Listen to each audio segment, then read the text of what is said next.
Hello বন্ধুরা, কেমন আছেন সবাই? আজকে আমি আপনাদের জন্য নিয়ে এসেছি কিছু মজাদার প্রশ্ন এবং তার উত্তর। আপনারা দেখছেন আর সাথে আছি আমি। তো চলুন শুরু করা যাক আজকের ভিডিওটি। আর ভিডিওটি দেখার সময় অবশ্যই হেডফোন ব্যবহার করুন, কারণ আপনার আশেপাশে কেউ শুনতে পেলে আপনারই সমস্যা হতে পারে। প্রশ্ন: কোনো পুরুষ যদি অধিক মাত্রায় লাগায় তাহলে তার কি রোগ হয়? উত্তর: কোনো পুরুষে যদি অধিক মাত্রায় লাগায় তাহলে তার শরীর অনেক দুর্বল হয়ে পড়বে এবং কোনো কাজে মন বসবে না। প্রশ্ন: কত বছর বয়সের পর ছেলেদের বীর্য বের হয়? উত্তর: 3 বছর বয়সের পর থেকে ছেলেদের গোপন অঙ্গ দিয়ে বীর্য বের হয়। প্রশ্ন: নতুন বিবাহিত মহিলারা সপ্তাহে কতদিন লাগাতে চায়?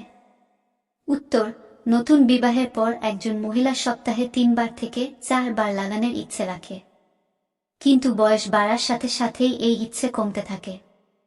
প্রশ্ন: কি খেলে লাগালাগি করলে ছেলেদের রকেট 5 মিনিটে দাঁড়িয়ে যাবে ঢোকানোর জন্য?